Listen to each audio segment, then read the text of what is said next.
Bumalik po ako sa chapter 7. So, dito po ako sa 8.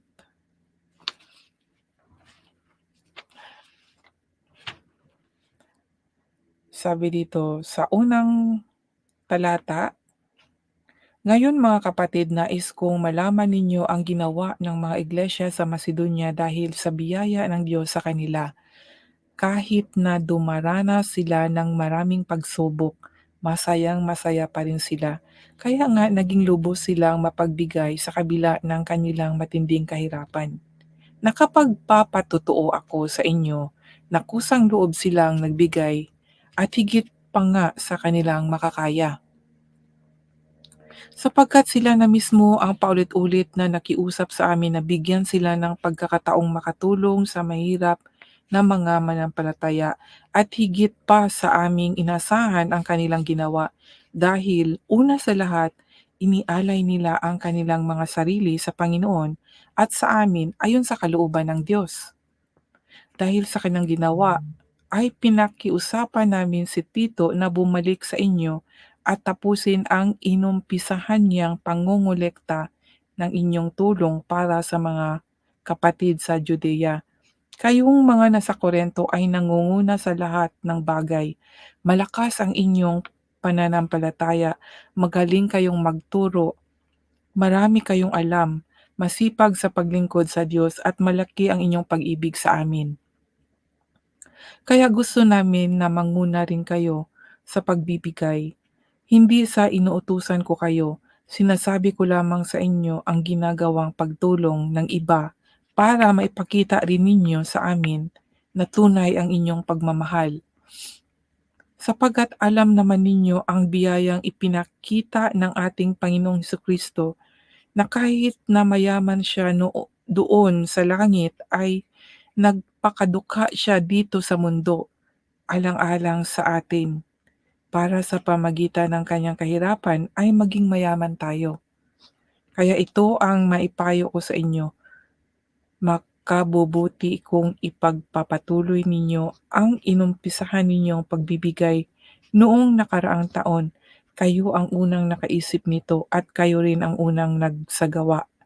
Kaya ituloy ninyo ito, pagsikapan ninyong tapusin ang gawain na masigasig ninyong inumpisahan at magbigay kayo sa abot ng inyong makakaya.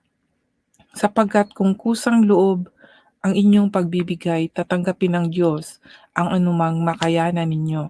Hindi niya kayo pinagbibigay ng hindi ninyo kaya. Hindi ko sinasabi na magbigay kayo para guminhawa ang iba at kayo naman ay maghirap, kundi para magkaroon ng pagkakapantay-pantay sa ating kalagayan. Sa ngayon ay masagana kayo kaya nararapat na nararapat lamang na tulungan ninyo ang kaya mas man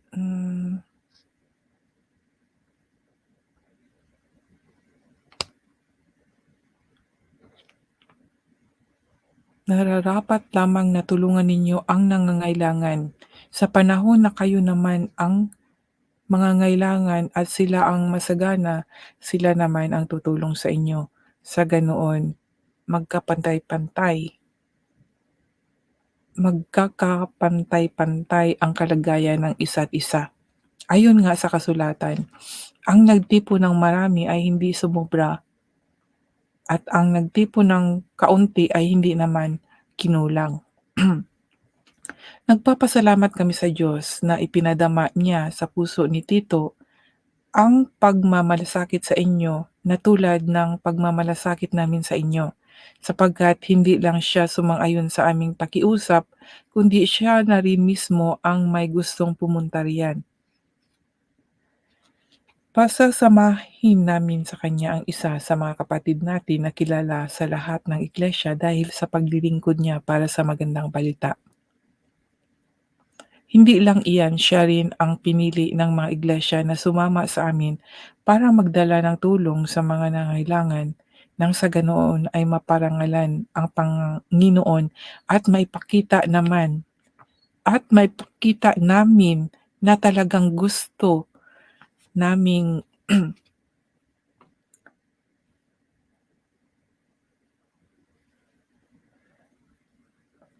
maipakita namin na talagang gusto naming makatulong. Isinugo namin siya kasama si tito dahil nais naming maiwasang may masabi ang iba tungkol sa pangasiwa namin sa malaking tulong na ito, sapagkat sinikap naming gawin ang tama, hindi lamang sa paningin ng Panginoon, kundi maging sa paningin ng tao.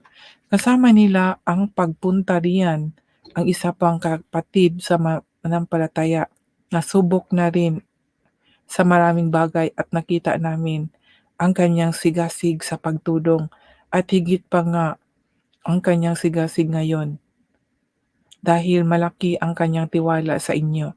Tungkol naman kay Tito, siya ang kasama at katulong ko sa aking mga gawain diyan sa inyo. Tungkol naman sa mga kapatid na kasama niya, sila ang mga kinatawan ng mga iglesia. Ang kanilang pamumuhay ay isang karangalan para kay Kristo. Kaya pakita ninyo sa kanila ang inyong pagmamahal para mapatunayan nila na talagang totoo ang pagmamalaki namin sa inyo at malaman din ito ng ibang iglesia sa pamagitan nila. Ito mga kaibigan, ang salita mula po sa Kabanata 8, versikulo 1 hanggang 24, na ang aking pong naunawaan dito mga kaibigan, unang-una po talaga itong pagtulong, 'no? Na para sa akin po mga kaibigan, ang tunay na relihiyon o church ay totoong tumutulong po dahil ang kwento nga po dito ay ayon po sa mga kapwa manampalataya na naghihirap, tinutulungan. Kaya yung mga tulong, kagaya ng offering, isa po yan mga kaibigan dapat itulong sa mga mahihirap, na mga membro para pantay-pantay ang pamumuhay ayon dito. Sabi dito, sa verse 13, "Hindi ko sinasabi na magbigay kayo para guminhawa ang iba at kayo naman ay maghirap, kundi para magkaroon ng pagkapantay-pantay ang ating kalagayan." 'Yan, 'di ba mga kaibigan? Sa ngayon ay masagana kayo kaya nararapat lapang na tulungan ninyo ang nangangailangan. Sa panahon na kayo naman ang nangangailangan at sila ang masagana, sila naman ang tutulong sa inyo. Sa ganoon, magkakapantay-pantay ang kalagayan ng isa't isa. 'Di ba mga kaibigan? Dapat ganito ang sa isang sekta, Pero tingnan po natin, 'yan naman, nandito na naman ako, tingnan po natin kung sino po 'yun, umangat, 'di ba? Mas marami po ang umangat doon po sa mga nakatungtong po sa harapan na pinapakinggan po ninyo, sa totoo lang. Imaginin ito po 'no, hindi ko po kasi alam ito, noon. Ewan ko kung totoo, basta narinig ko lang po kahit po sa Catholic Church. Nung sa Catholic Church po ako narinig ko po ito sa isang Catholic members din po, hindi po siya Pilipina kundi Korean, na sinabi niya na 30% na kita ng simbahan ay pinapadala sa Vatican. Kaya ang yaman-yaman ng Vatican sa dami-dami ng mga churches mga kaibigan. Kung magbibigay ng 30%, talagang yayaman po talaga ang Vatican. Ngayon dito naman sa nalaman ko rin, hindi ko talaga tinanong ito pero nalaman ko lang po, dito naman po sa mga non-Christian, yun pong 'pag ikaw ay isang pastor or pastora, yung anak mo ay merong merong discount 'pag nag-aaral po, 'di ba? Malaking ano po yun sa kanila, malaking malaking tulong po yun sa kanila. Ngayon, tayong mga manampalataya na pumapasok lang, uma-attend ng service, ano yung makukuha natin? Wala, 'di ba? Dapat yung mga Tithes offering, yun po yung isa sa mga itinutulong dahil yun po yung pagkakaalam ko, na kahit po sa Malakay po ang anong sabi. Basahin po natin ang Malakay dahil minsan ito po yung tinuturo nila sa mga mangangaral para po magta-tithes yung mga tao.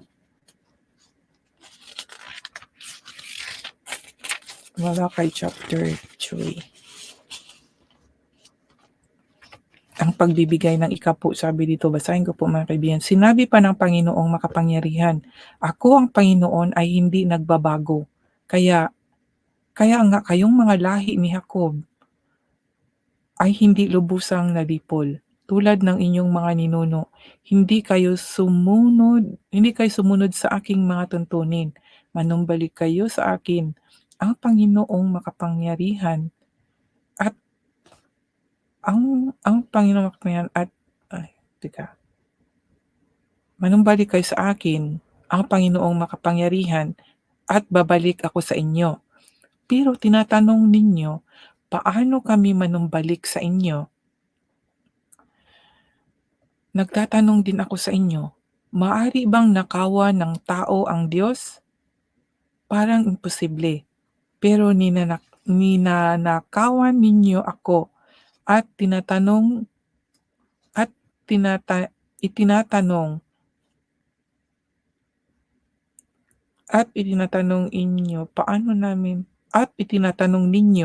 paano namin kayo ninanakawan?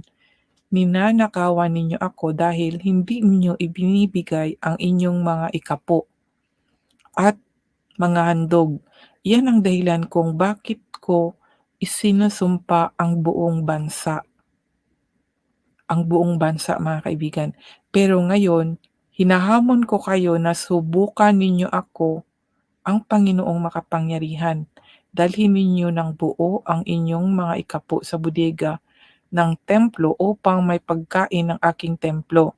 Kapag ginawa ninyo ito, padalhan ko kayo ng ulan at ibubuhos ko ang sobra-sobrang pagpapala. Yan po mga kaibigan.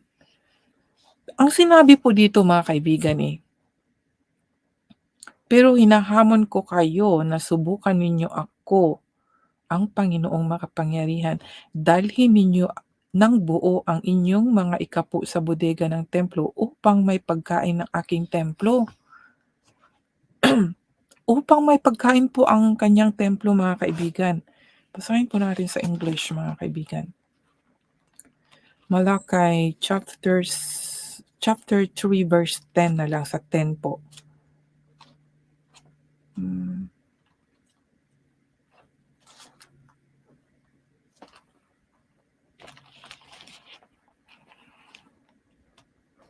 Verse 10. And now, mali. Verse 10. Bring ye all tithes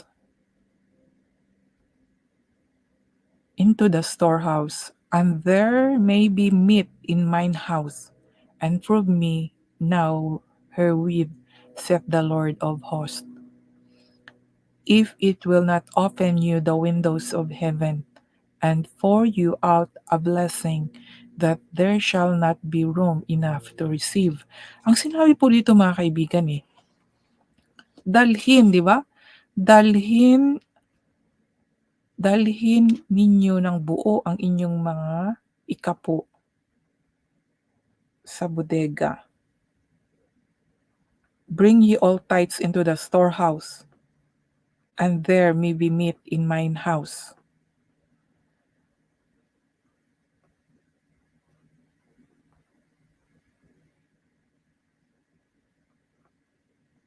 Dalhin ang buo yung tithes mga kaibigan para may pagkain sa aking templo. So, ibig sabihin mga kaibigan, hindi lang ito para sa church, kundi para sa lahat. Ayun po dito sa sa 2 Corinthians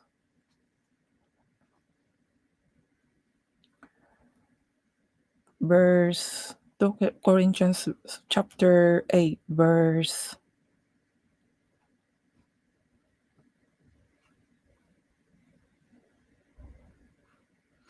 10 to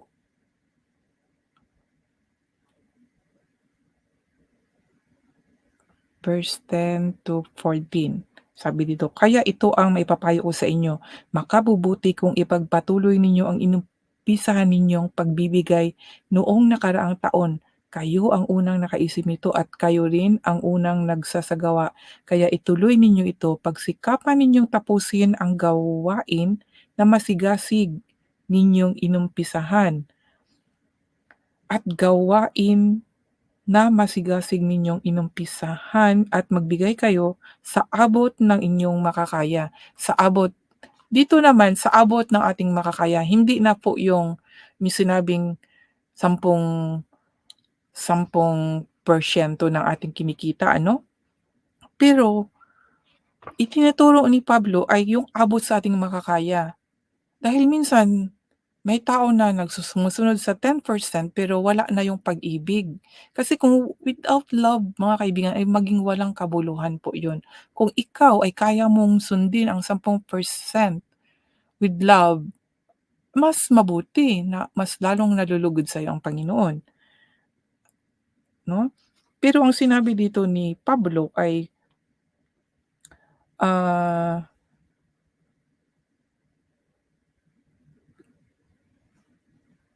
magbigay kayo sa abot ng inyong makakaya. Kung ano yung kaya natin. May kasamang pag-ibig yun mga kaibigan, sapagkat kung kusang loob ang inyong pagbibigay, tatanggapin ng Diyos ang anumang makayanan ninyo. Yan po yun ano, tatanggapin ng Diyos. Noon nung sumunod po ako sa tithes, hindi ko po nabasa ito, itong tungkol dito at yung nag-aano ako ng tithes, wala naman akong church. Kaya sabi ko, "Lord, ako na lang ang maggamit ng tithes na 'to." Kaya marami akong as my observation at saka sa pagsunod ko rin sa Panginoon na minsan yun, nagkakaroon na ng labag sa aking damdamin at sabi ko, ang Panginoon naman ang nasa aking buhay. Bakit ganito yung naramdaman ko? Kaya praise God at nalaman ko ang talata na ito, hininto ko po yung pagbigay ng tithes mga kaibigan, kasi mas gusto ko yung pagbigay ko ay ayon sa aking kalooban, kasi yun ang kinalulugdan ng Panginoon.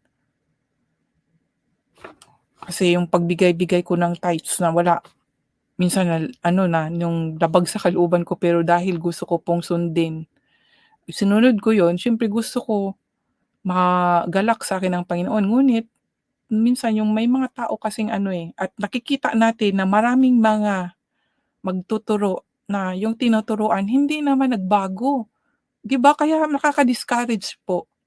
Kaya sabi ko, "Lord, nandito ako, tuturo ako ng katotohanan talaga. Katotohanan mo Lord, you can use me to tell the truth about you without without involved sa pera. Ang importante po yung tao ay makamit yung katotohanan at magkaroon po talaga ng totoong Holy Spirit sa buhay po nila, yung mabago po talaga ang tao mga kaibigan." Kaya ito po, nandito po ako, ibinabahagi ko at sabi ko someday gusto ko talaga yung mission yun po talaga ang pinaka-dream ko na ibigay sa akin ni Lord na ako mismo ang mag-she-share lalo na po sa mga bata o mga taong hindi pa kilala ang Diyos, na i-she-share ko with help na sarili ko po yung pagtulong, sarili ko po yung financial tulong. Kaya yun po, kung ipagkaloob po ng Panginoon yun, na ibigay niya po sa akin yung gusto ko, na yun bang totoo talagang maramdaman nila na may Diyos talagang totoong magpapabago sa isang tao, magtiwala lang at sumampalataya lang sa Kanya at, mag-surrender lang talaga ng buong-buong puso, mula po sa puso, ng buong buhay mula po sa puso. Kaya ito po yun mga kaibigan, yun po ang sabi ko na examinin niyo po yung mga ngaral niyo po kung parehas ba dito sa sinabi ni Pablo. Dahil sinabi po dito, na dito po sa verse 13, "Hindi ko sinasabi na magbigay kayo para guminhawa ang iba at kayo naman ay maghirap, kundi para magkaroon ng pantay-pantay sa ating kaligayan." Yan po, sa isang church pantay-pantay po ba? 'Di ba minsan nga may nagkasakit, mahirap matulungan ng church, church building po na kung tutuusin meron naman po silang matatanggap. Meron namang iniipon sa pamagitan ng offering, yung mga tithes na sinasabi nila. Pero 'pag nagkasakit or may pangangailangan, nahihirapan po, nahiyang lumapit. 'Pag lumapit, wala, 'di ba, hindi matulungan. May mga gano'n pong mga sitwasyon. Nasaan na itong sinabi dito sa tithes dito sa Malakay, na para yung kanyang storehouse ay sabi dito sa 10 na, "Pero ngayon hinahamon ko kayo na subukan ninyo ako, ang Panginoong makapangyarihan. Dalhin ninyo ang buo ang inyong mga ikapo sa bodega ng templo upang may pagkain ng aking templo." Ang tithes ang ano, para po sa templo 'yan, hindi lang po reason na para pang-renovation sa templo, pangpalaki ng templo, hindi po. Bakit maraming naghihirap po na mga mananampalataya?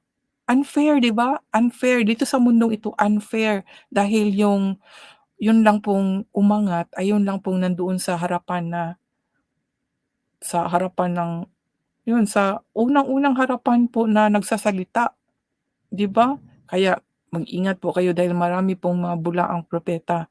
Dapat tinutulungan po nila itong mga mahihirap po para pantay-pantay, ayon po kay Pablo, pantay-pantay po ang pamumuhay. Not only sa atong ano, yung sumampalataya tayo ay magpantay tayo, kahit dito po sa material world. Pero anong sabi, anong gawa ng mga tao, payabangan kung ano po yung nakamit, 'di ba? Mga kaibigan, yan po ang ating examinin po sa ating mga kasamahan, sa mga mangangaral. Kaya ang payo ko po, magbasa po. Kayo po mismo, basahin po ninyo ang salita ng Diyos para hindi po kayo maging mangmang at meron po kayong pagbabasihan. Halimbawa dito, nabasa natin na narinig ninyo, binasa ko po. Doon po puwede niyo na pong tanungin, "Teka muna, ito bang napasukan ko, pantay-pantay nga ba ang mananampalataya?" Dahil ah, sabi dito ni Pablo, maging pantay-pantay, 'di ba? Hindi hindi ko sinabi na magbigay kayo para guminhawa ang iba, 'di ba? At kayo naman ay maghirap, kundi para magkaroon ng pagkakapantay-pantay ang ating kalagayan. Sa ngayon ay masagana kayo. Ito din, maganda din ang sinabi dito sa versikulo 14, dahil kung mapagbigay ka, hindi mo rin alam ang panahon na someday mapunta ka sa baba. Kung ikaw mataas ngayon, nasa baba ka, ngayon yung tinulungan mo ay mayroon din siyang, ah, meron din siyang ganang tumulong sa'yo. Kung siya naman ay umangat at ikaw ay bumaba, matutulungan ka niya dahil tinulungan mo siya nung siya pa ay sa baba. Kaya mga kaibigan, dapat po magbigay. Lalo na itong church 'no, building church, dahil may mga malaki po yung mga ipon ng iba, mga kaibigan. Kaya tingnan niyo po, halimbawa po si Kibuloy po, mga kaibigan, ba, mayroon siyang kingdom sa Davao, 'di ba? Ang laki nung ano niya. Saan man yun nanggagaling, 'di ba, sa mga taong ginamit niya. Kaya mga kaibigan, pagtuu pag, ah, pag-aralan po natin ang salita ng Diyos. para hindi po tayo maging mangmang, malalaman natin kung anong klase po ang mga ngaral natin. Dahil marami na po ngayon mga kaibigan